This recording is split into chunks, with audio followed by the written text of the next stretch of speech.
Welcome to this week's episode of Mount Ararat Podcast. Please subscribe to the channel. It really helps us out. Just click that red subscribe button, log in, and give us your support. Click the bell if you want notifications anytime we upload anything here on the channel. And if you would, share the videos on Reddit, on Facebook, on Twitter. Help get the word out, not about me, but about Pro Wrestling Noah. Wrestling done right. I thank you for your support. Now let's get to the desk and start this week's show. Hey folks, welcome to Mount Ararat Podcast, episode 30. Folks, we are only 22 weeks away from 1 full year of Mount Ararat Podcast, and I'm very proud of the work that I do here. There's only so many Pro Wrestling Noah sites, podcasts, blogs, what have you, that you're going to find in the world. Well, in America, put it that way, or in English, put it that way. We're talking about Mount Ararat Podcast and Hisame's Noah's Archive, and we work together. I mean, we aren't the same site, we aren't an official team, but we work together. We're friendly with one another, and I appreciate it. I did ask Hisame if she wanted to record a weekly video going over her Noah news herself, and I would put it in the last segment. She's unable to do so. She just has a situation where voice recording, any type of vocal recording, isn't good for her. She can't do it in a manner that she'd like to do it if she's going to do it. So I'll keep bringing you the Noah news. But I just wanted to let you know that I did reach out to her and try to bring her aboard and let her do that segment if she was able to and or wanted to.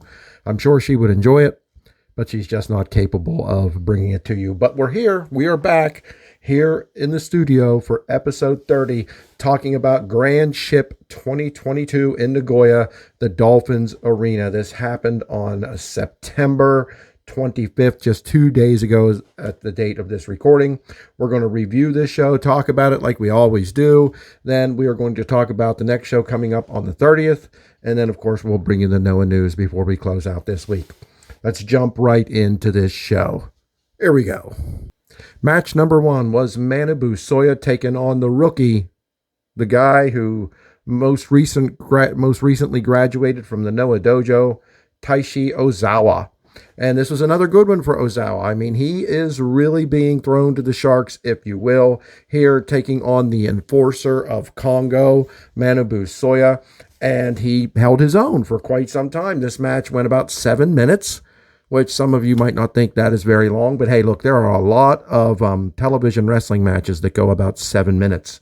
Back in the day, that used to be the average, 8 minutes, that's what you got on television, if you were lucky. And Ozawa really was more focused, and that's what I think I see in him. And if you watch his matches as he's come along here, this was his 4th or 5th match, I forget. But each match, he progressively gets more focused. You can tell. I think maybe the intimidation is going away, the fear, the nervousness is going away, which anybody with half of a brain would be a little frightened and a little nervous stepping into a Noah professional wrestling ring.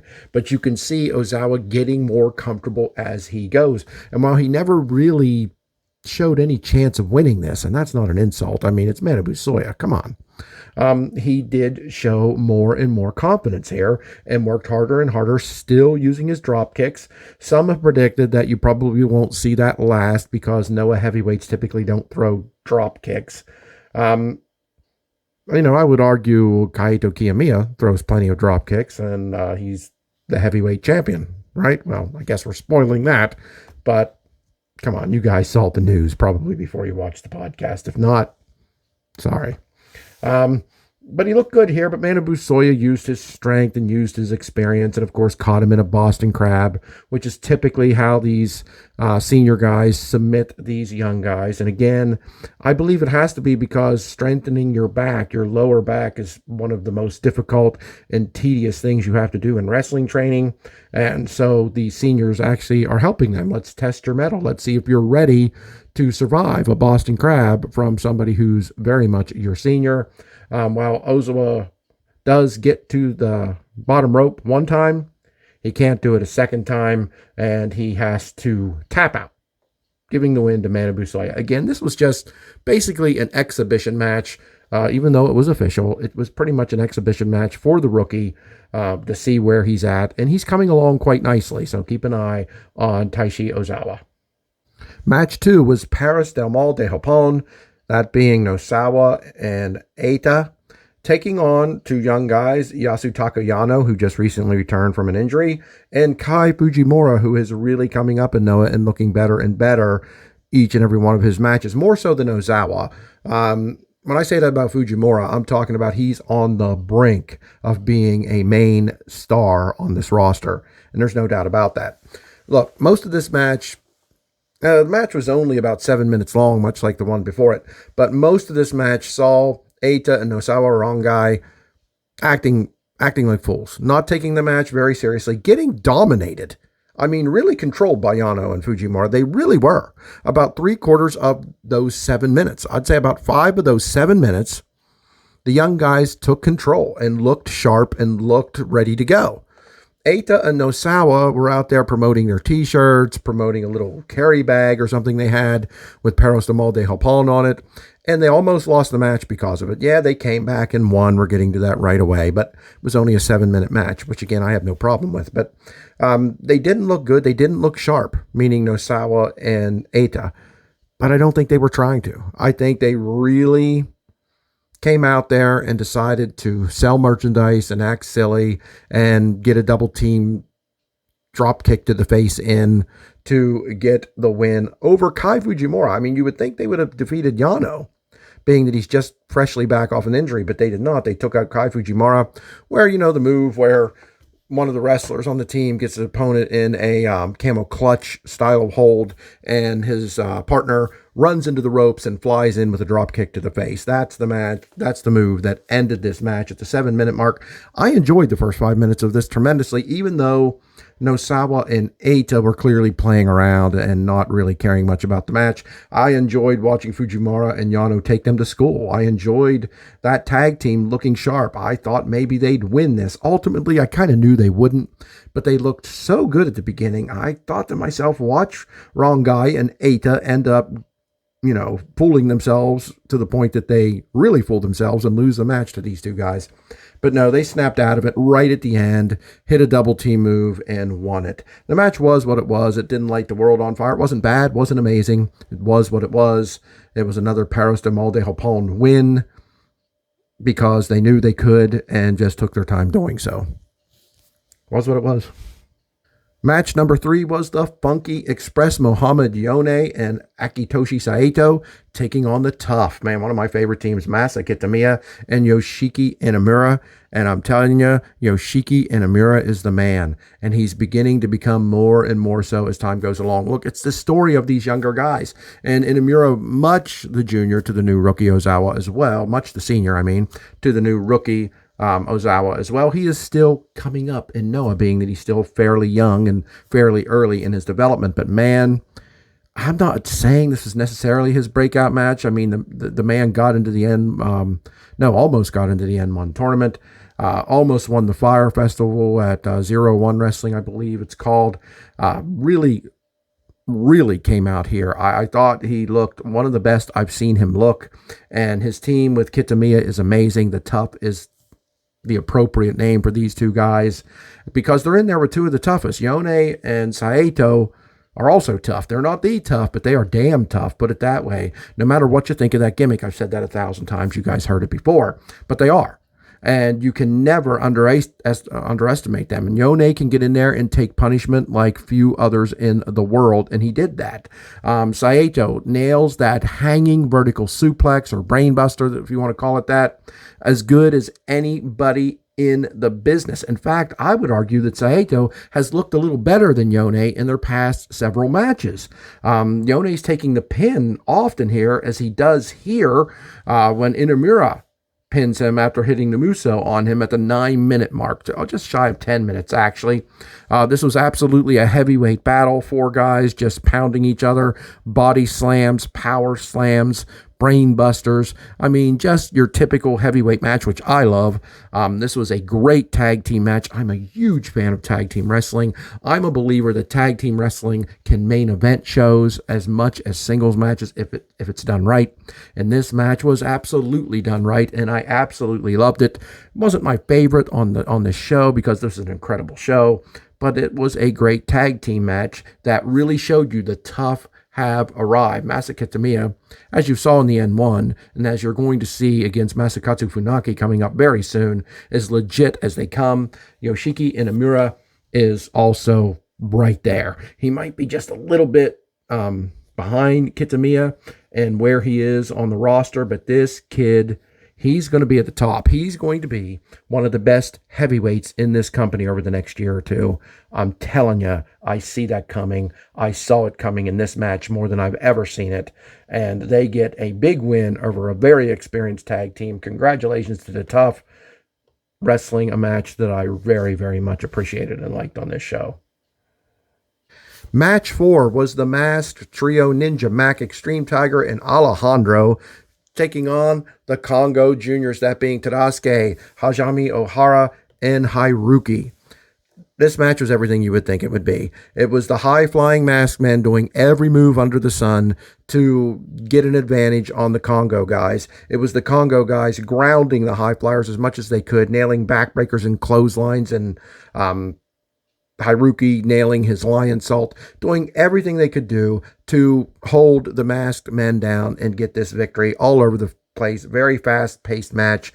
Went 11 minutes. I was enjoying this, I really was. I'm a big fan of Ninja Mac. Everyone knows I'm a Congo guy as well, so this is a kind of match I don't mind. Even though stylistic-wise, I prefer the bigger, heavier weight guys and the more grounded wrestling, this match was fun and exciting for what it was, and I knew it was. What ruined the match? Maybe not ruined it, but what threw it out, what made it almost pointless, was Tadasuke's insistence on ripping the mask off of Alejandro. Now, there's personal issues there, right? Alejandro used to be a member of Congo, and he dumped them for the Noah Jr., so of course there are personal issues there. And Tadasuke, trying to humiliate him, trying to pay him back for his desertion, just concentrated on unlacing that mask and removing it from about the middle of the match in. And it really took away from what was a pretty solid wrestling match. But when Tadasuke gets something like that in his mind, that's the way it's going to be, win, lose, or draw. And this cost Congo to lose. It caused them to lose. It cost them the match. Because Alejandro succeeded in his mission, finally, ripping the mask off of Alejandro, causing a stoppage, causing a disqualification. And that match was what it was. I mean, it was enjoyable up until a certain point. Up until Congo, the leader of these juniors, Tadasuke, which he clearly is, just gets it in his head that he doesn't care about winning or losing. He just wants to cause some humiliation. And that's absolutely what he did here. But they lost the match because of it. Good match, bad ending. We are midway through this card, guys. We've got match 5. And that saw Naomichi Marufuji, Jack Morris, and El Hijo del Dr. Wagner Jr. taking on Masato Tanaka, Masaki Mochizuki, and Daiki Inaba. Now, this was pretty much a hodgepodge match thrown in here so these guys could get on the card. And I don't mean this as an insult to any of them. I really don't. I just call it like I see it. I tell you how it was. And that's what this match was. Now, that isn't saying this match wasn't good. We saw a lot of solid matchups here. I mean, watching Jack Morris against anybody is always good. One thing I did notice about Jack Morris, tell me if you saw this too and what you think of it. Still a fan, still like the kid, not putting him down. But his facial expressions were extreme in this match. I don't remember that being that way throughout his time in Noah up until now. I mean, every one of his reactions were extremely exaggerated. Did you see that? Did you notice it? It stuck out like a sore thumb to me, and it was borderline silly. I think maybe somebody told him he could be more expressive. You don't want to end up like Johnny Gargano, who I'm a fan of, please don't misunderstand me, being called Johnny Sameface by a guy like Jim Cornette because your facial expressions aren't that strong, which is true. I like Gargano, but he's the opposite of what Morris was here. He's just not very expressive in the ring. He just isn't. But I suspect someone must have told Jack Morris he needed to be more expressive, and he really dialed it up 100%. I think he could dial it back a little bit. I like Marufuji versus Jack Morris. Here, them working together looked good. This was about Tanaka getting in there and someone having to stop him because Tanaka's on a hell of a race toward the top. Absolutely. I got a kick out of Masaki Mochizuki wearing a Mr. N1 tournament t-shirt. I mean, the guy got, one win, I think? And he's wearing that t-shirt. That was kind of funny. And I always enjoy Daiki Inaba trying to kick, scratch, and claw his way up from the bottom of this roster. Now, he's nowhere near the worst wrestler in this company. That's not what I'm saying. But he loses more than he wins, even though he always puts on tremendous fights, much like Manabu Soya, who I'd say is actually a little bit below Daiki Inaba in regard to how he's used and the amount of wins he gets here. But this was about telling us and showing us that Jack Morris is the man, that he's the guy Gene coming in here that they're really focused on, even though Dr. Wagner Jr. works well and works strong as well. And of course, you can never turn Marufuji down. But here, Jack Morris gets the win with a shooting star press on Daiki Inaba just shy of the 14-minute mark. I enjoyed the match for what it was, even though I called it a filler, even though I told you that it was just a way to get all these guys on a good card. It was good. It was a fun match. It was an enjoyable match, definitely better than the Congo Jr. disqualification match before it, because it went to an end and saw poor Daiki Inaba get pinned once again. But Jack Morris was the star of this, with Marufuji right behind him. And this didn't really hurt Masato Tanaka too much. He was there. He looked good during his time. But his team comes out on the losing end. I don't know if that means that causes him to take a step back in his shooting up the challenger chart. I doubt it, but maybe. We'll have to wait and see. Match 6 was the first shocker on the card, and I'm sorry if I'm giving the ending away already. It was the GHC Junior Heavyweight Tag Team Championship on the line as the champions Stinger, Yoshinari Ogawa, and Chris Ridgway defended against the Noah Junior regulars Atsushi Katoge and Seiki Yoshioka. Now, of course, my prediction was the champions would retain, that Stinger was more of the solid team. But one thing I did forget, I knew Katoge is a multi-time junior tag team champion. Of course I did. But 9 times? He is a 9-time former junior tag team champion. Seiki Yoshioka, Stu, and Mark on English commentary put him over in a big way, saying he's always at the gym, he's always training, and he's one of the hardest workers in the company. That's impressive, something I didn't know. Look at the guy. He works out. I'm not saying that isn't obvious. I just didn't know that he was as dedicated and as driven as Mark and Stu put out there in commentary, which I appreciated. Now, to me, I felt that Ogawa and Ridgway had control of this most of the time. What I've been surprised at, though, lately, and I mentioned this on the last podcast on episode 29, is that Atsushi Katoge's toughness. Now, I'm sorry. Yes, I'm surprised by that. He's a good wrestler. He's a great wrestler. He's even went into the heavyweight realm for a time before he came back to the junior heavyweight realm. And he was good, and he was solid, and I'm a fan. I like him. But I see Chris Ridgway on another level. He's a member of the Foundation, and I'm definitely biased towards that. A pure wrestler, and I love that. And I just see him as one of the toughest guys in this matchup. Of course, with Ogawa. Ogawa being the elder, of course, much, much elder. And I think that holds him back a little bit in regard to my comparison to Ridgway, even though I respect the hell out of Ogawa. Ridgway is just a tough son of a bitch, and when he's with Stinger, he's got a little bit of a rule-breaking edge to him, too. He's ripping off guys' bandages and knee pads and grinding his knuckles into their joints and doing some eye pokes and biting outside the ring. He has a much rule-breaker-ish style edge to him when he's with Stinger, when he's with Ogawa especially. And I thought that would put them over the top. But what I've been surprised with is Katoge's unbelievable showing against Chris Ridgway. Really going hold for hold, toe-to-toe, straight-up wrestling with Chris Ridgway. And it's not that I didn't think Katoge could do that. Katoge's more about flashiness, He used to wear a cape at one time, which I hated, but some fans love that and wish it would come back. He's more about flamboyance and flashiness, still being a good wrestler, and Chris Ridgway is more about just coming in there and beating somebody's ass. But here I saw Katoge shed that flashy image and fight toe-to-toe with Ridgway and Ogawa in a way that impressed me. Now, I'm a Seiki Yoshioka fan, but I really wanted him to go back to Stinger and pick up his team with Yuya Susumu, because I really like those two as a tag team. I think they could be dominant here. But the team that I guess you could say was dominant, even though this was very much back and forth, was the Noah Jr. regular team. They upset, in my opinion, a big upset. Ogawa and Ridgeway lose to Kotogi and Seiki Yoshioka whenever, in the midst of getting beat up, Seiki Yoshioka is in the midst of getting beat up, as he always is against Stinger, because they singled that out. They're trying to take him out. They're trying to take one of his limbs out, mostly one of his legs, because he's a big-time kicker. In fact, I think he kicks a little bit too much. I would like to see Seiki Yoshioka add a little bit more to what he does than these kicks. Even though his kicks are great. Don't get me wrong. They're great. Awesome. One of the best kickers in the world. But I'd like to see him do a little bit more than that. But while getting beat up, Seiki Yoshioka, by Ogawa goes to put him in the figure four. And just like the last time these guys faced each other in a multi-man match, Seiki Yoshioka up kicks from his back. Up kicks Ogawa, knocking him silly, allowing Seiki Yoshioka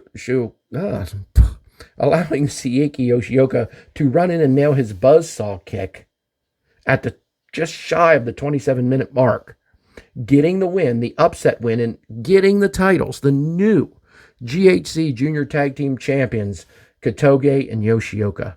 I'm blown away by that. Again, not that I don't think they're capable, not that I don't think they're a solid tag team, but I really thought Stinger was better than them. Overall, I think Stinger looked better in this matchup. I felt like Kotogi and Yoshioka were on defense. Just, I'd say, 16 minutes of this 27-minute match, they were on defense. They hit some solid offensive moves along the way, but they were mostly on defense here. And they won the tag titles with a defensive maneuver, an up kick. So we'll see how long these guys can hold these titles, because they were immediately challenged after this match whenever Tadasuke and Haruki hit the ring and attacked the new champions. The new champions were already bloodied by Stinger, pretty badly bloodied, and so Tadasuke focused on Seiki Yoshioka's busted head, causing more blood to spurt out of him, and Tadasuke nailed him with the chair and then beat on him. Haruki just grabbed Kotogi and held him in a chokehold and wouldn't let go, so Tadasuke could do his business on Seiki Yoshioka. At one point, Tadasuke even had the chair, the seated part of the chair, which flew off when he nailed Kotoge with it, and rubbed the chair and Kotoge's blood and held it up. And that wasn't enough. He reached down and got blood on his hand and wiped it through his bright blonde hair, just saying they're the next champions, grabbing the belts, holding them up. It was some of the most aggressiveness I've seen from the Congo Juniors in some time. I love this. Boy, does Haruki need something like this. He needs a swift kick in the ass, because he hasn't been the same since he lost that match to Hal, where he had to get a new name, go back to his old name, Haruki, have a new hairstyle because his head was shaved, and he needed something like this. And I credit Tadasuke for probably grabbing him and saying, let's go beat up these new champions.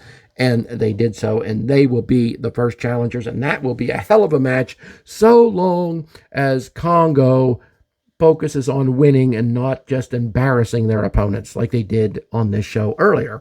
And so long as Tadasuke can pull Haruki out of the doldrums, out of the dark where he's been for months at this point. I hope it can happen. I'm not a big fan of seeing titles change hands on the first defense, but in a way, if wrestling is as good as I say it is, especially pro wrestling Noah, titles are always in jeopardy. It doesn't matter how long a person's held a title. When you're facing somebody else on the Pro Wrestling Noah roster, you are in danger. That title is in danger. Nothing else matters other than that's just a simple fact. And that's going to be a fact here when the Congo boys take on the Noah Junior Army for those titles. Match 7, another championship match. The GHC Heavyweight Tag Team Championship is on the line as the Segura Army, Hideki Suzuki and Timothy Thatcher, take on their leader, Takashi Segura, and his tag team partner, his new tag team partner, not a member of the Segura Army, Satoshi Kojima. Segura and Kojima have been somewhat dysfunctional. They have tried double team moves in matches that have failed and cost them. they're just very dysfunctional. You can tell Segura is very distrusting of Kojima. Whenever Kojima goes to shake his hand, Segura offers one finger, and he shakes one finger. That's how much faith he has in his new tag team partner. But look, these guys are so damn tough and so damn experienced that they're always a threat. Of course, I predicted Suzuki and Thatcher would retain. I thought they would retain easily, as Thatcher cut through both Segura and Kojima in singles competition in the weeks prior to this match, and he did so rather handily. Now, he didn't squash them, but he handled those guys solidly, put it that way. Now, they're single matches, and this is a tag team matchup, so it's not the same, but I still thought that was a clear sign that Suzuki and Thatcher would win this matchup. Now, this went on for quite a while. This match was about 18 minutes, just shy of 19 minutes long, and it was back and forth. It looked like Suzuki and Thatcher were dominating, but just when you thought they had it won, it was normally Kojima who would come back with one of his moves. The cozy cutter, the top rope elbow drop, the DDT. I'm not saying Takashi Sugiura wasn't a big problem in this matchup. I mean, he's in there squeezing guys' heads off. He's in there flipping them over. He's in there trying to choke them out. He's in there going one-on-one with two of the best catch wrestlers in the world.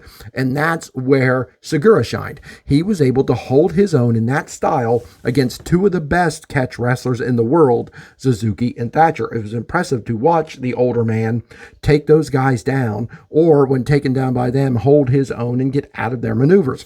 That allowed Satoshi Kojima to go in there and fight back. Oftentimes he would be overwhelmed, but his resilience, his strength, and his experience allowed him, again, like I said just a minute ago, to always come back with a top rope elbow, with a DDT, with one of his well-known famous maneuvers, and almost get the win numerous times. But Thatcher and Suzuki are so freaking tough that they just weren't going to be stopped. They went to the outside a few times, went down and tore each other apart on the outside. There was another mishap where Segura and Kojima were ready to double team Hideki Suzuki, but Suzuki escaped, and it caused Segura and Kojima to collide with each other again. Typically, this would cost them the match, or you think that it would, but it did not. They actually fought back, tried the double team maneuver again, and that time hit it. Suzuki got a giant boot to the face, and that began their downfall, because at that point, Hideki Suzuki, although he was kicked and he was down, got his that stretch hold that he puts on Takashi Sugiura. Looked like it might have been over, but here comes Kojima, always coming back from the end, breaking up that hold and just nailing Hideki Suzuki with his Western Lariat.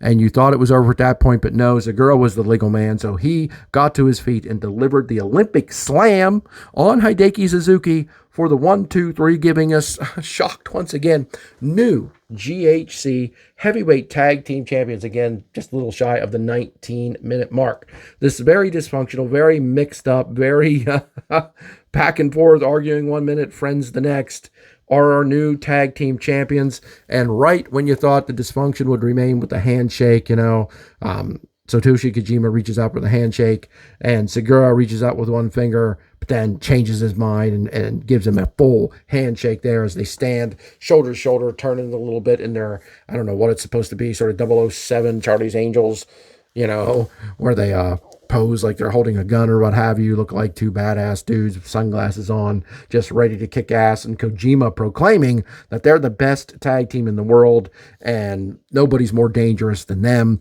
and for the next tag team, all tag teams, to step up to the GHC heavyweight tag team champions. And then they argued backstage, but Segura's like, I'm the one who got the pin. Why did you close out at the end of the show? Why were you talking? So that's the kind of dysfunction and the mishap kind of stuff we're going to see between these two guys, I think, pretty much all of the time, because their personalities don't gel completely. They really don't. But in the ring, when they can keep the mistakes to a minimum, the miscommunication to a minimum, they're pretty darn good, and they're going to be hard to beat, because I didn't see anybody beating Thatcher and Suzuki for some time. I mean, my God. Two of the best catch wrestlers in the world just dethroned by two older guys, still badasses, don't get me wrong, but who just started the team. I mean, if two guys in the elder back end of their career are going to take down two, if not the two best catch wrestlers in the world for those tag team titles, that's got to tell you how good they are, right?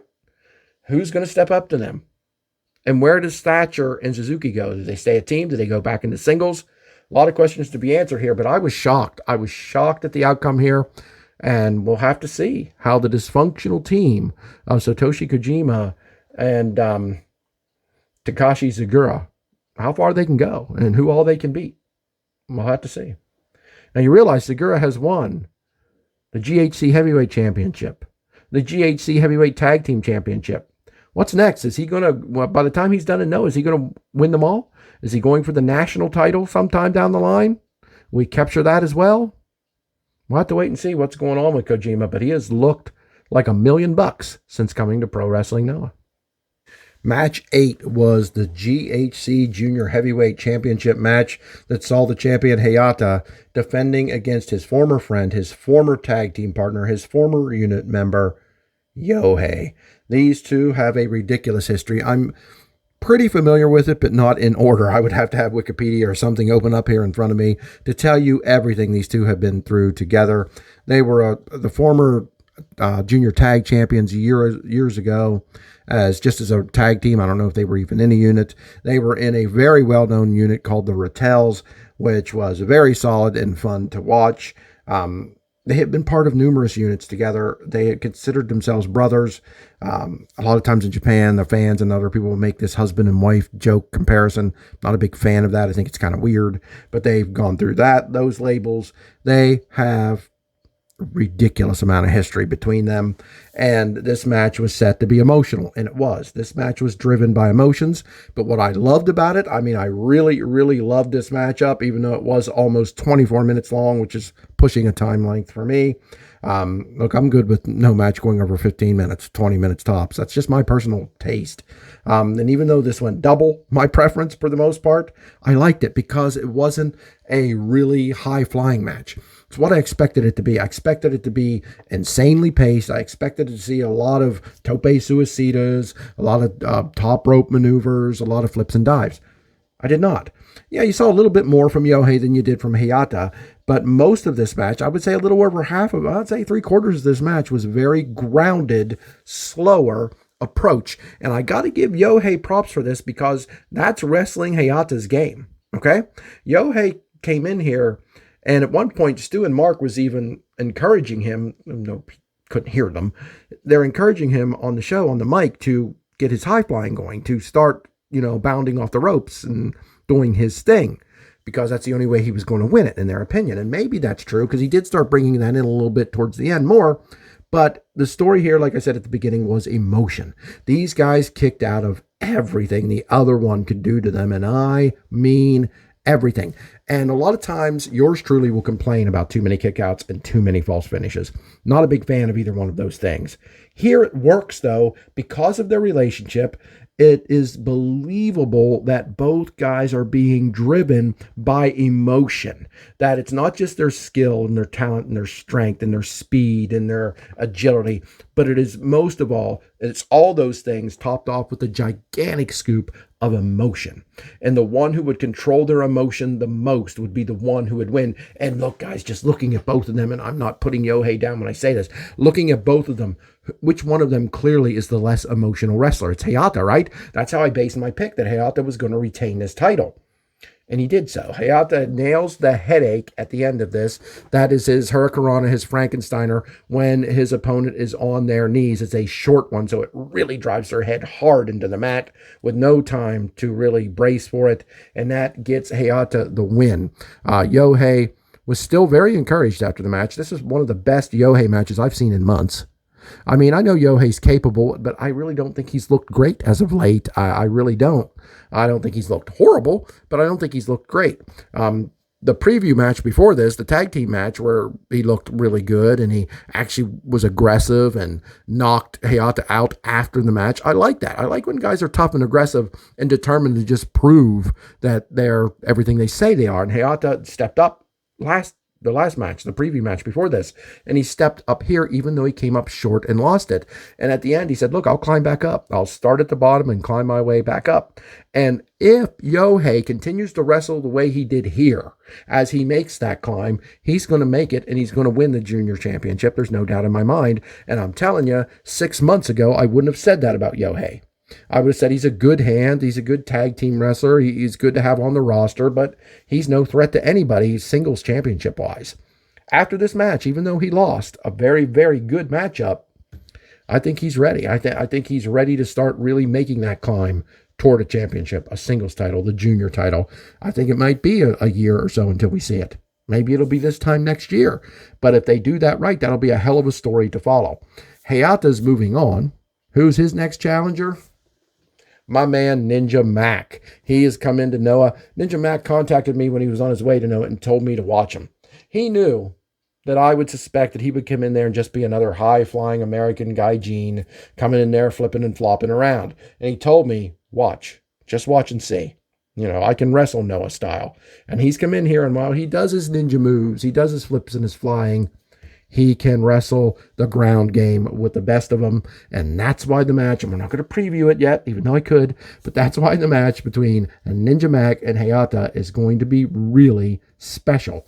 Ninja Mac takes the best high-flying abilities of a Yohei and combines them with Hayata's ability to ground and pound guys out.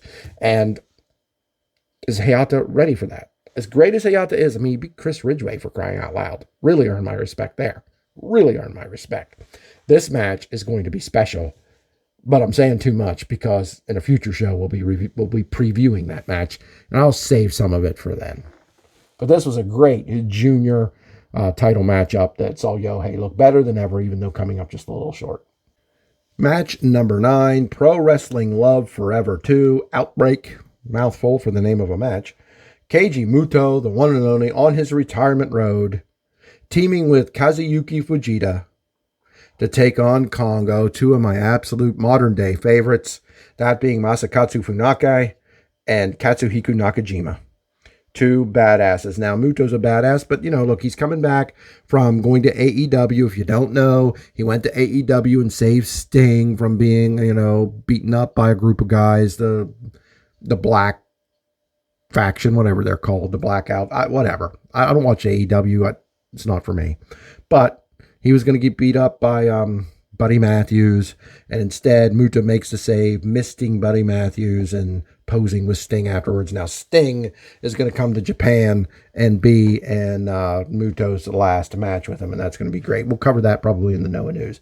But here he was Keiji Muto, not the great Muta, and he's teaming with the beast, the monster, Kazuyuki Fujita, who seems to be almost unbeatable anymore. Kind of ridiculous, even though he did suffer 2 losses in the N1, 2 big losses to Tanaka and Wagner Jr. Big wins for those 2 guys. But here, Masakatsu Funaki and Nakajima came in here and really took it to town. You almost felt bad for Muto in a way. I mean, these 2 guys wore him down pretty good. Now, I talked about Muto coming back from America because he claims he had some jet lag. Part of the reason he wasn't himself.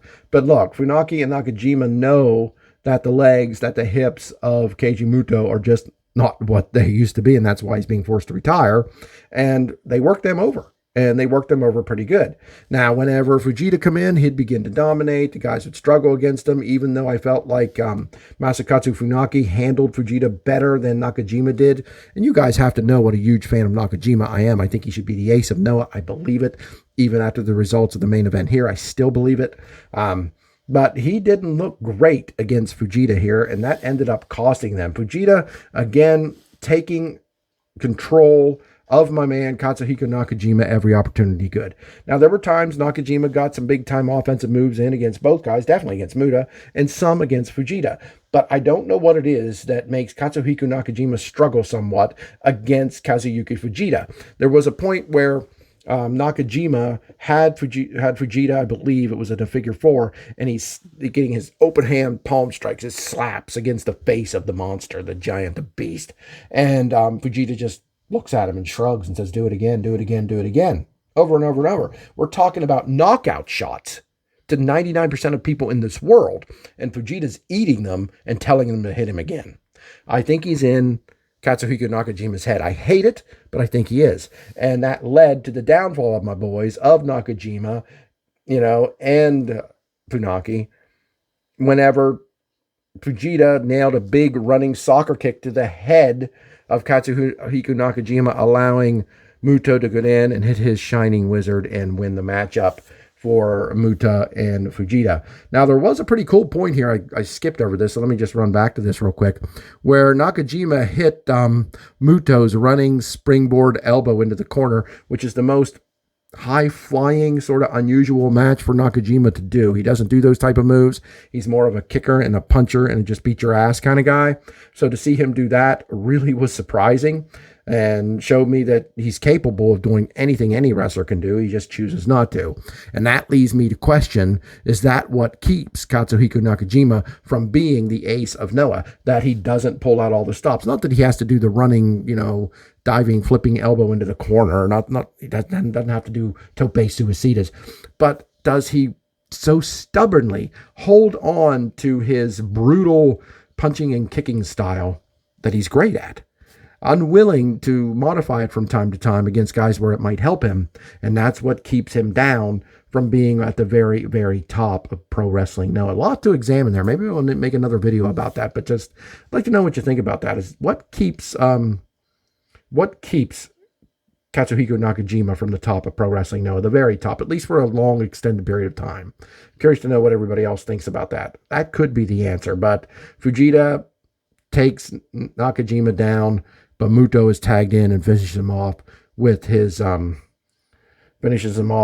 Shining Wizard and gets the win at the 20-minute mark. Muto poses and thanks the crowd and everything like that, and announces there will be a press conference in regard to what's happening on October 30th with him. Finally, it was the main event, match 10 for the GHC Heavyweight Championship. It was Keno, the GHC Heavyweight Champion, leader of Congo, taking on the Supernova.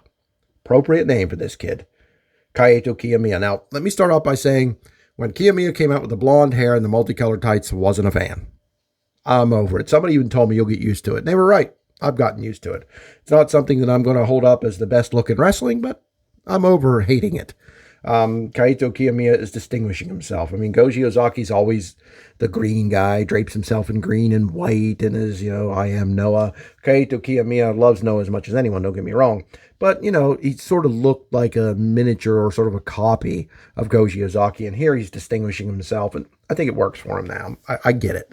But this was, again, another emotional matchup. These two have battled for years. When Kaito Kiyomiya first won the GHC Heavyweight Championship a few years back and held it for over 400 days, Keno couldn't take it off of him. He lost a match to this kid, and he's hated it ever since. But Keno has the exact same problem. Congo. I love Congo because I consider myself a confident guy, right? And that's what they are. But sometimes their confidence kills them. I don't think that was necessarily the case here, but I do think it attributed to Keno's work somewhat. Kaito Kiyomiya has developed a toughness. In January, he and Keiji Muto lost a tag team match against Tanahashi and Okada of New Japan Pro Wrestling in a mixed matchup in January, and he cried. And Okada stood in the middle of the ring and made fun of him. Told him to grow up, told him to get used to it, as he just sobbed on his way to the back with Muto supporting him. And I think since then, something has gotten into Kaito Kiyomiya and taught him that while emotions can help in professional wrestling, and we see it in Kai Fujimura, right? We see it in some other guys. Emotion really helps. We see it in a way with Keno, although Keno's only emotion is anger. He's always angry. He's always yelling. He's always just mean, which, that's who Keno is, and I like it. But Kaito Kiyomiya has learned, in this match told this story, that if he would keep his emotions in check, he could once again become the GHC heavyweight champion. And Keno did not keep his emotions in check. His arrogance, his pride, his anger just caused him to bow up at times where he should have gone more on an offensive streak than to just stand there and challenge his opponent to bring it on. That's what Keno is famous for. It's what Katsuhiko Nakajima has gotten famous for. And it's what's hurting two of my favorite wrestlers in the world. And it hurt Keno here because Kaito Kiyomiya got his emotions in check and overcame Keno teasing him by doing the Muto poses and using the Shining Wizard as well, and trying to show Kaito Kiyomiya that if anybody deserved to carry on the legend of Keiji Muto, it was Keno. Whenever it was Keiji Muto himself who handed his legacy over to Kaito Kiyomiya and told him to carry on with it. And whenever he stopped being provoked, whenever Kiyomiya allowed himself to stop being provoked, this match just turned on a dime. It just changed, and Kiyomiya took control. And while Keno got his incredible kicks in, his incredible strikes in, got a PFS in, looked like $1 million, looked like one of the best wrestlers in the world that he is, nothing was stopping Kaito Kiyomiya. Since the N1 tournament, that has been the theme with this boy, with this young man, is that he was going to return to the top of pro wrestling Noah no matter what, and he did so when he hits his modified step-up Shining Wizards at the 26-minute mark and causes Keno to lose the GHC championship in his very first offense. Just like Satoshi Kojima lost it in his very first offense to Keno, Keno does the same thing to Kaito Kiyomiya. And I think we're looking at a longtime champion because Keno literally crawled away. I mean, he didn't slink away. He didn't slump away. He didn't sort of meander away. Keno, the mighty Keno, crawled on his hands and knees down the aisle. It was a sad sight. But Kaito Kiyomiya stood there proudly with the title and called out who his next challenger will be. He was not called out. No one approached him. He called out Fujita, saying that this is who I need to fight next. Saying that because Fujita never lost the title, he handed it over when he got COVID. Handed the title over, and Kaito Kiyomiya and Go Shiozaki fought for it, and Shiozaki won, which obviously, when Shiozaki's back from injury, he's going to need a title shot, right? Because he's already beat Kiyomiya when the title was vacant. So he's going to get a title shot. Tanaka's going to get a title shot because he beat Fujita and he beat Keno.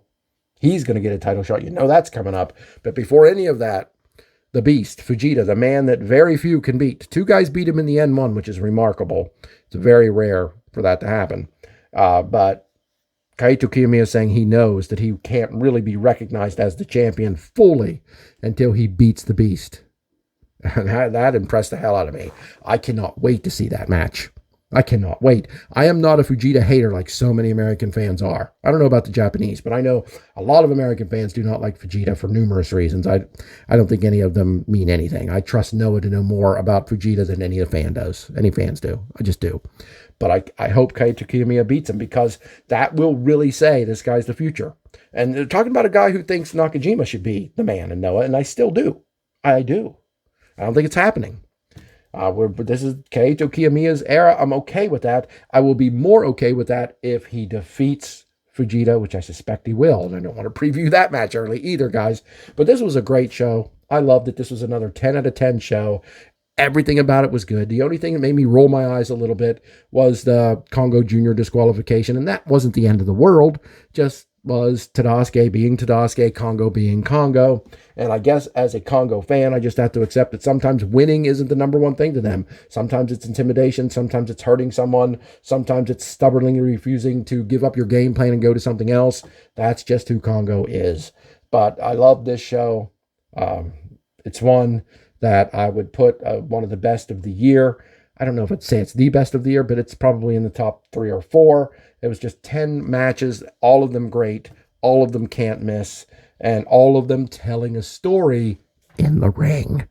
Not this silly shit outside the ring and in locker rooms and parking lots, but right inside the ring because it's King's Road, baby. And I love it, and I love this. And we're going to preview the upcoming show right now. Hey guys, welcome to the preview section of Mount Ararat Podcast, episode 30. Again, I'm Adam Lavelle of WrestlingDoneRight.com. Let's jump into the show coming out Friday, September 30th, 2022, Sunny Voyage. That is at Bandaijima Multipurpose Square, Ogama. I probably said that wrong. Probably butchered it. Please forgive me. Let's take a look at this card. Looks like a pretty good one. First matchup, single match, Yoshiki Inamura in there against the rookie, the newest graduate of the Noah Dojo, talking about Daishi Ozawa. This will be a solid matchup. Inamura's going to kill him. Look, I'm high on Inamura. I'm high on Ozawa, too, as a rookie. But look, you know he's not winning. He's going to come out there. He's going to look impressive. He's going to look solid. He's going to look like a guy who's on his way. But I think Yoshiki Inamura has arrived more than ever. I think the show on the 25th from Dolphin Arena is really standing out as a show to tell us Inamura has arrived. And while his job here will help show us that Ozawa is the one to be taken seriously, I think we're also going to see an Inamura show a little bit here. At least I hope so. Inamura really arrived, I believe. And this match will be fun because it's going to tell two stories. It's going to tell you Ozawa is rising up, and it's going to tell you Inamura has arisen. Here we got Yasutaka Yano and Kai Fujimura teaming together again. They look solid against Nosawa Rongai and Eita. And here they faced Nosawa Rongai and Super Crazy. Definitely a different style when you got Super Crazy and Nosawa teaming together than when you have Nosawa and Eita teaming together. Now, will Nosawa and Super Crazy come out less serious? Hawking merch, much like Eita and Nosawa did. I suspect they will. Can they get away with it? Look, Eita's the better wrestler out of Nosawa, Super Crazy, and Eita. I believe Eita's the best wrestler out of those three. No offense to the other two. But I don't know if Nosawa and Super Crazy can get away without taking these kids seriously, Yano and Fujimura. And I don't know that I'm prepared to call an upset win for Yano and Fujimura. I want to. Boy, I want to see it. I want to call it. But I doubt it. I suspect Nosawa and Super Crazy pull off the win. Probably Super Crazy getting the pin on Yano. But I just think that there's a chance Yano and Fujimura could get a big upset win here if Nosawa and Super Crazy act the way Nosawa and Eita did. I just don't think Super Crazy can get away with that. And I'm a fan of Super Crazy. I loved how he's modified his style with age and time, and his style fits Noah well. I really do. I do. I just would really enjoy the upset by the two young guys. And I think it could happen, but I doubt it. Six-man matchup here. We got the Kongo Juniors, Tadasuke, Hajime Ohara, and Haruki. Now, of course, Tadasuke and the Haruki have challenged for the junior tag titles, but they're going to face Ninja Mac, Extreme Tiger, and Alejandro here. And Alejandro, his mission here is going to be to come in and not be an emotional mess. To come in, he's going to be angry, he's going to be frustrated, he's going to want to cause some payback for having his mask ripped off of him in their last matchup, but he's going to have to cool his jets a little bit, or it's going to lead him into a loss. It will lead him into costing his team the victory. Extreme Tiger and Ninja Mac, I think, would be a great tag team, though Ninja Mac is on the path to his junior singles heavyweight championship matchup against Hayata, which I can't wait to see. But here, I think the Kongo guys need to win more. They're on their way to a tag team matchup. Ninja Mac's on his way to a singles matchup, but Hayata isn't in this match. So I don't think it hurts Ninja Mac if Alejandro or Extreme Tiger take the loss here. I think it would be Alejandro taking the loss in this matchup because I do think he's going to be over emotional, and I do think that's going to cause him to lose here, probably to Tadasuke. The new tag team champions, the GHC heavyweight tag team champions, Takashi Zagura and Satoshi Kojima, not defending the titles here because why would Shuhei Taniguchi and Daiki Inaba have earned a title shot? Of course not. But they're going to be there with their titles, taking on two guys that really, really need a win. Neither one of these guys has had a big win in some time. I can't remember the last time either one of them got a win. I mean, Daiki Inaba's last big win is when he pinned Marufuji in the mini tag team tournament months back. Shuhei Taniguchi, I have no idea the last time he won a big match. I don't know if he has since leaving the Funky Express. They're not going to get it here either. They'll do their best, and they will work hard, and Segura and Kojima will probably miscommunicate and cause them some frustrating moments against Inaba and Taniguchi, but not enough to lose this matchup. This will be a nice win for the tag team champions, showing us that they can overcome their differences once again. Here we got a 6-man tag team matchup as Stinger, being Hayata, Yoshinari Ogawa, and Chris Ridgway, take on the Noah Junior Army, the Noah Junior Regulars, the new GHC Junior Tag Team Champions Atsushi Kotogi and Seiki Yoshioka, and their partner Yohei. This match will be fire. This match will be great. Again, I have loved how Kotogi has shown us that he can go in there and face these catch-as-catch-can style wrestlers and hold his own. Their huge upset, though, is going to have Ogawa and Ridgway infuriated.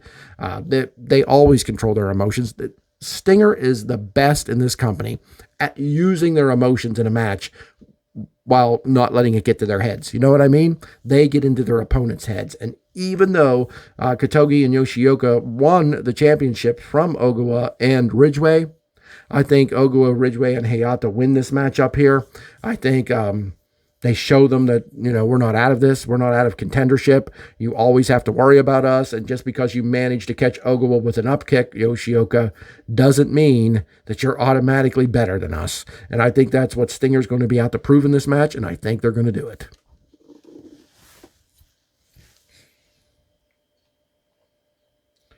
The semi-main event of this show. I can't believe this is the semi-main event. The GHC National Championship is on the line as Masakatsu Funaki takes on Masa Kitamiya. Masa Kitamiya defeated Masakatsu Funaki in the N1 tournament, earning this matchup, calling for this matchup.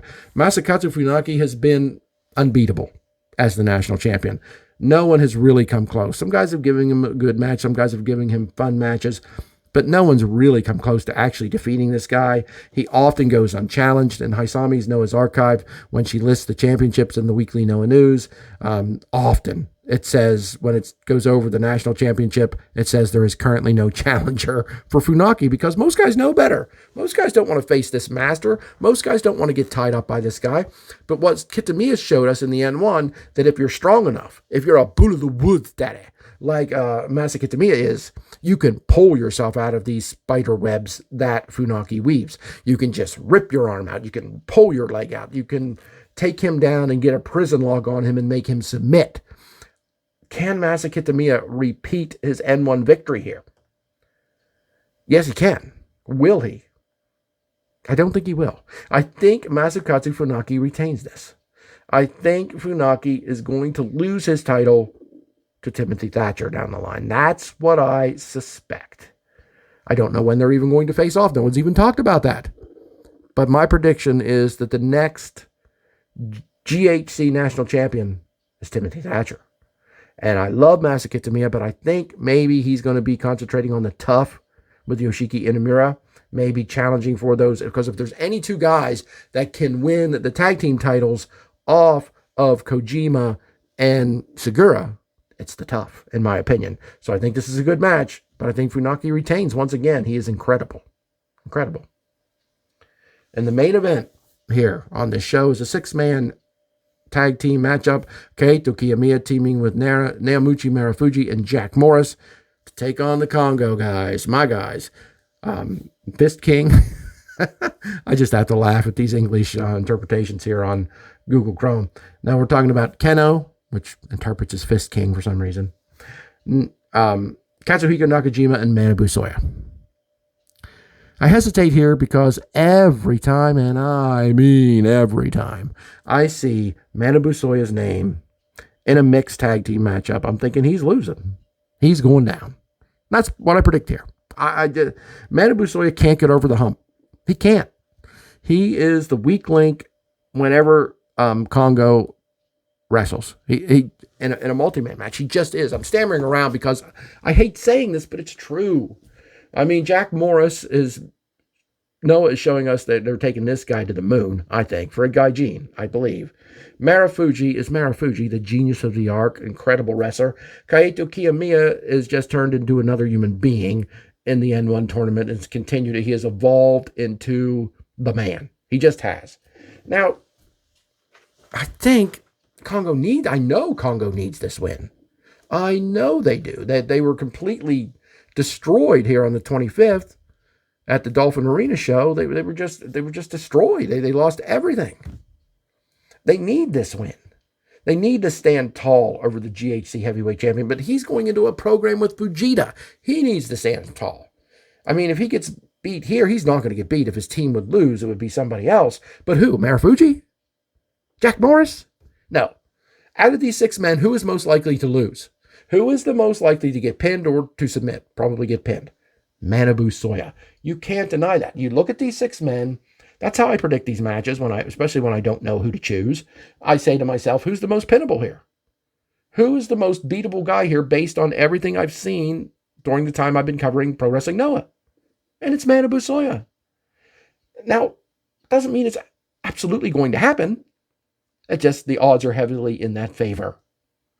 And these are the kind of odds you do not want in your favor, if you will, Hunger Games, right? But I say Manabu Soya is likely the loser here. Kiyomiya, Marufuji, and Morris stand tall to end the show. But this will be good. This is coming up in 2 days on the 30th, Friday the 30th. Time is at 18:30. That is 5:30 in the morning Eastern Standard Time if you want to watch it live. I believe I should be able to do that because I start work Friday night. So I'll be able to watch this show and then go to bed. Let me take a look at Noah's schedule here real quick. We got this show on the 30th that we just previewed. Hope you enjoyed that preview and predictions. After that, the next show isn't until October 7th. So we got a week's break in between. So we've got one more segment to bring you. That's the Noah news. Again, I reached out to Hisame and asked if she wanted to do it. I said I would insert a little graphic, a cartoon image if she didn't want to appear live. She's not capable, doesn't have the ability to record audio in her home without there being interfering sounds and what have you based on where she lives. So unfortunately, she's unable to do it. She appreciated the gesture. I wish that she could. I think it would give you a break from my face and voice. But I'll be bringing you the Noah news coming up right now. Hey guys, welcome to the Noah News, brought to you from Hisame's Noah's Archive, located at puroprogramstranslations.blogspot.com. Always linked in the description of these videos down below, and always linked at wrestlingdoneright.com, the Noah Network. Check it out. Okay, there is no Noah News letter out yet. This happens a lot. I can't record these podcasts around Hisame's release schedule, and I'm sure she understands that, and she can't release her newsletters in accordance to when I do the podcasts. So sometimes, occasionally, a podcast is going to come out before the Noah News drops. But there is all kinds of news. We're going to go over this. We're going to go over what you're looking at here. The interview with the new GHC heavyweight champion, Kaito Kiyomiya, because I think it's really good. And thanks to Hisame for interpreting this for us. But look at what else is on here real quick. We got Great Muta teaming up with Sting for the last match, Agent Muto's opinion. You can click on that and see that. Muto's retirement road tag match against Tanahashi in round 3. I want to grab the secret of the secrets. Tanahashi presents 38 Roses. Here we've got the chronology of the GHC Junior Heavyweight Tag Team Championship. You can click and see all the champions that have held those titles. Here we've got the chronology of the GHC Heavyweight Championship. Click on that and learn about all the heavyweight champions. The chronology of the Heavyweight Tag Team Champions. We've got Hisame's recap of the show from the 25th from Dolphin Arena that I just reviewed on this show. We got the October schedule. Well, just all kinds of stuff here. Okay, look, this. AEW shock. Great Muta appears in America, rescues Sting, and shakes hands. You can read about that here. All kinds of stuff. But the new newsletter is not out yet, and that's perfectly fine. Not faulting Hisame for that. Like I said, we just can't, with my work schedule and whatever her schedule is, we can't just communicate and say, hey, don't release your podcast till then, or hey, please release your newsletter here. It's just impossible. So since we have a week between shows after the show on the 30th, When Hisame releases the news, I'll try to cut a special video just covering that newsletter. Okay? But for now, we're going to take a look at this right here. Kaito Kiyomiya's interview. And a quick note on it says, I want to protect this belt for the rest of my life. New GHC champion Kiyomiya holds morning press conference to establish a new Noah landscape. Let's see what that's all about. Sounds great. Good picture there of the new champion with his title. Little green pocket scarf. Okay, this was the 26th of September, just 2 days ago. Pro Wrestling DX. Not sure what that is. I guess it's the person or the site doing the interview. Kiyomiya, first of all, thank you to everyone at the Nagoya event yesterday. Truly, in the title match yesterday, Keno was a strong champion. I was shaken by him in many ways, but because of this battle, I think in my way of fighting, I have created something that is consistent in terms of style. On October 30th, the title defense has been arranged for Araki.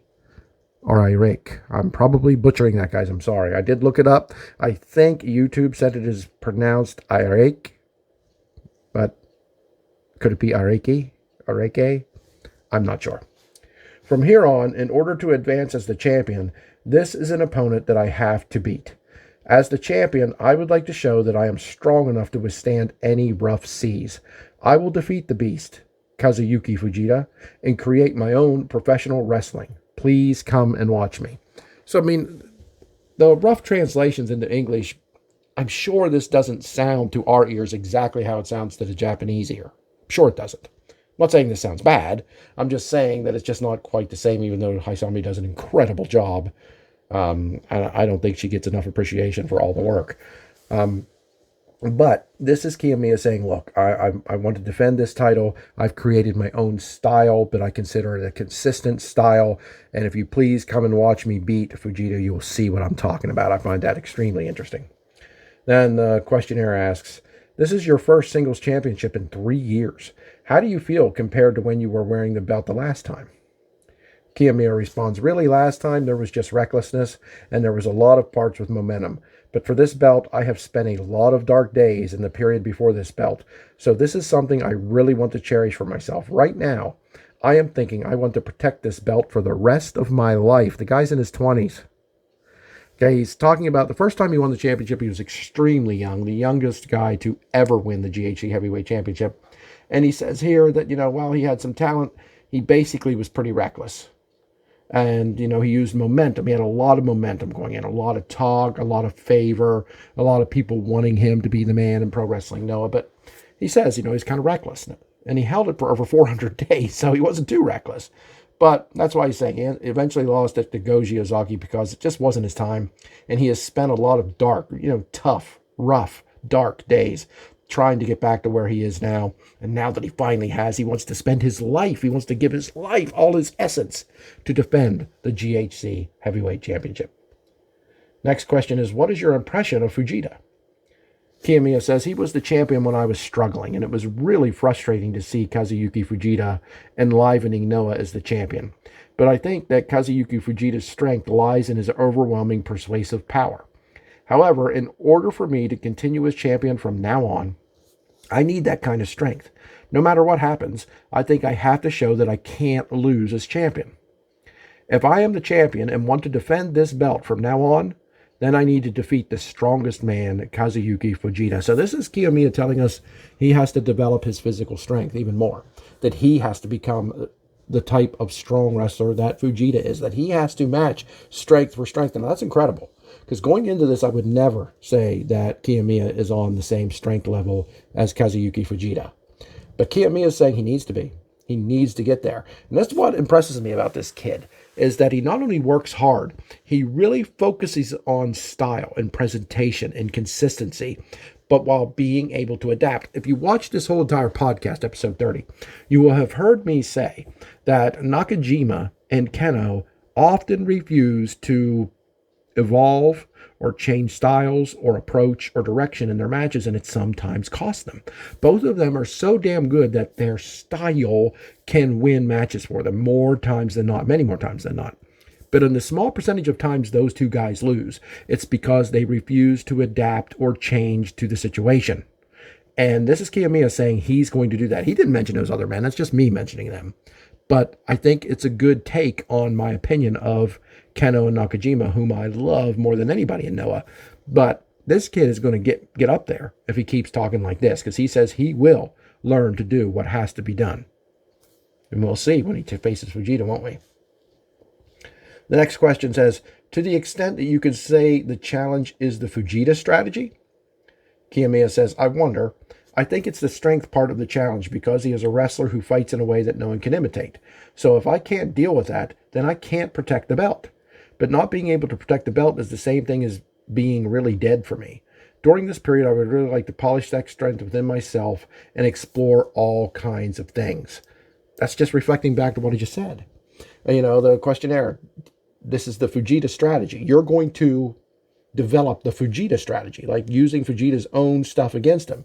And Kiyomiya says, I wonder if the strength part of that challenge is because he's a wrestler who fights in a way no one else can imitate. So if I can't deal with that, then I can't protect the belt. And he says it's like being dead. He would be dead if he couldn't protect the belt, especially in this first challenge. So again, are we going to see the strongest version of Kaito Kiyomiya that we've ever seen? I mean, the kid's jacked, he's ripped, he's built. But Fujita is just, he's built like a fire hydrant, you know? I mean, he's just so thick and round and not really ripped, but just a monster, a beast, if you will. This is intriguing. I cannot wait to see this matchup. The next question says, you won the previous night using Muto's technique, but would you like to participate as the champion at Muto's retirement event? You know, in his last event coming up shortly, I believe it's in January 2023. And the questioner is asking, do you want to be the GHC heavyweight champion participating in that event? Kiyomiya says, of course there is that. I have come this far because Muto is really important to me. I want Muto to know that when I stand in the ring as champion, I want him to know that. I want him to know that he's been important to me. So he wants to represent GHC, Pro Wrestling Noah, as the champion in Muto's final event because he respects and likes Muto so much. That makes me like this kid too. Because Keiji Muto, the great Muta, is one of my all-time favorite wrestlers. It's not my all-time favorite. I have a hard time picking number one. I mean, to me, the top three are my favorite wrestlers of all time. We're talking about Ric Flair, Keiji Muto, Bruiser Brody. They're my three favorites. To me, they're even playing field. The questioner asks, how did you feel when Fujita hugged you the night before, rubbing his body against you? It was weird. Surely you saw that, right? Kiyomiya says, I really didn't know what was going on. What was he hugging me for? I was in the mood to fight Kazuyuki Fujita. Until now, other wrestlers haven't done anything to derive from that. So I think it is true that part of the strategy is difficult. So he's saying Fujita's messing with his head. He knows that. What was that all about? Why was he hugging me and wagging his tongue around? Because he's trying to get in his head. He's trying to be silly. Kiyomiya is saying, look, I'm ready to fight this guy and he's hugging me and celebrating with me in some weird way. What's that about? And then in the same breath, you know, other wrestlers haven't done anything to derive from that. So I think the strategy is difficult. You can't let Fujita into your head. And he knows that, and I think that's going to be a big benefit to him. The next questioner asks, Fujita said, if you experience me, you won't be able to return to normal. Are you ready for that? I'll make it an unforgettable night. Kiyomiya says, as I fight as champion, I want to have a match that is unprecedented and different from the image of Noah. That is what I'm fired up about. Now, think about that. Kiyomiya says he wants to fight in that matchup in an unprecedented way, different from the image of Noah. And he's fired up about it. What does that mean? What's different? Noah's known for their stiff stuff, for their hard fighting. And that's what Fujita brings. And Kiyomiya is saying he wants it to be even more out there, more different, more unexpected. I really don't know how to take that. I'm not saying it's necessarily negative. Maybe the most incredible thing of all time. But I'm curious to see what he means by that. This match is absolutely must see. Next question is, the title match will be held on October 30th at Ararat Arena on October 30th. What about that stage? What about that arena? Kiyomiya says, I have a lot of memories as Ararat was where I was born as a pro wrestler, and I think it is a memorable place for the fans who support Noah. I think we have left many memories together, so I want to be able to leave new memories there. So what's he say here? He was born, he started his pro wrestling career there in Ararat, Kareki, however you say it, and it's a memorable place for the fans, and he wants to make new memories there. And the final question is, The questionnaire says it is a large venue that will be used for the first time for the martial arts of pro wrestling. And Kiyomiya says, I think there is a big risk in doing it in a large venue, so I want to risk my life for each event. Wow. I mean, I don't know how large this place is. Apparently it's quite big. And it's the first time there's been a pro wrestling show there, according to what this interviewer is saying. And Kiyomiya says there's a risk. The risk is you don't get many people. The risk is you get 1,000 people in an arena that holds what? 3,000, 5,000? I don't know what it holds, but it's large. And that doesn't look good. It doesn't look like Kiyomiya can draw, right? He's not using those words, but this is what I'm thinking they're talking about. Will they be able to recruit a gigantic crowd to fill this irate arena for this match, Fujita versus Kiyomiya? I certainly hope so. I think it's deserving. I think it's automatically going to be a contender for match of the year without seeing it. I think Kiyomiya is determined to show us all who he really is and what he will represent as he stands atop of Pro Wrestling Noah. And for him to overcome my desire, and I like Kiyomiya, don't get me wrong, but for him to overcome my passion and my desire to see Katsuhiko Nakajima as the ace, as the top man in Pro Wrestling Noah, he's going to have to show a badass ability in him. He's going to have to show his strength, his agility, his emotional baggage being able to be checked. His ability to overcome the psyche, the way the Fujita gets into people's heads, his ability to be extremely confident but not overconfident. This match sets the stage for Kaito Kiyomiya to prove to me and the world, to all of you, that he is one of the best wrestlers in the world and only getting better. Can he do it? I think he can. Will he? This match is going to tell us all. This interview was inspiring. This interview was solid stuff. This kid showed me his heart. This kid has showed me that he really wants to be Pro Wrestling Noah from here forward. And we're going to see what that means in this match. And it's an absolute cannot miss. October 30th. No Noah show is worth missing. But this one is just going to be... If you haven't started watching Noah, maybe you check in on this podcast once in a while just to hear what Noah's about or see what it's about. You know me from my time on the indies, MCW Pro Wrestling, Legacy Wrestling, Rogue Women Warriors. You know me from all the places I've worked around the East Coast as a commentator and a backstage interview, and you want to know what I'm talking about now. Why is this so great? And you haven't been able to bring yourself to really subscribe to Wrestle Universe or be a part of Pro Wrestling Noah. You have some time. October 30th will be a great kickoff space because it's going to show you Kaito Kiyomiya. It's going to show you the Kazuchika Okada of Pro Wrestling Noah, maybe even better. It's going to show you what Pro Wrestling Noah is all about and its new champion. And you should absolutely be bought in by then if you're not now. For those of you that are, thank you for joining me. Thank you for subscribing. Thank you for sharing. Please, once again, if you haven't subscribed, all you got to do is log in and subscribe. You don't have to create a YouTube account. You just log in using your Gmail credentials, your name and password for your Gmail. Bam, you're logged into YouTube. And then subscribe to the channel. I really appreciate it. It helps with the algorithms. It helps gets the show out there. Doesn't Pro Wrestling Noah deserve that? Don't subscribe because I deserve it. Subscribe because Pro Wrestling Noah deserves it. And I would greatly appreciate it. And I'll see you guys real soon. Oh yeah!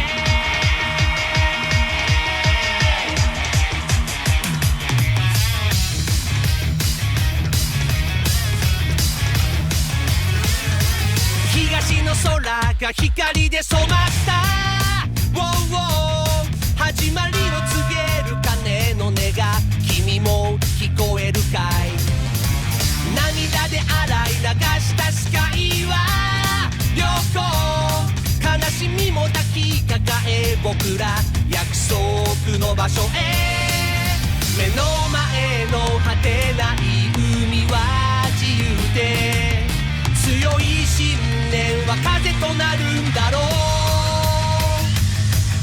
帆を上げていざ行こう走って転んで散ってそれでも立ち上がっていくのは登って掴んで越えてその先の自分と会いたいだけ心にしまい込んだ宝物自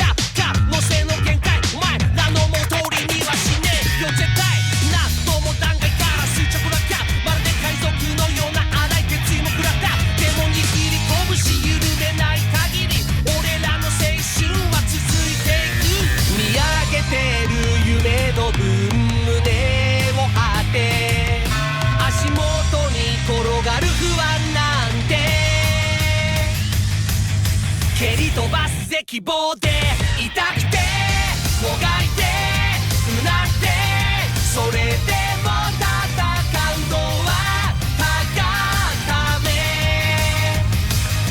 出会って守って誓って一人じゃ持てない力をした息苦しい時代でも声なき声はずっとずっと届いて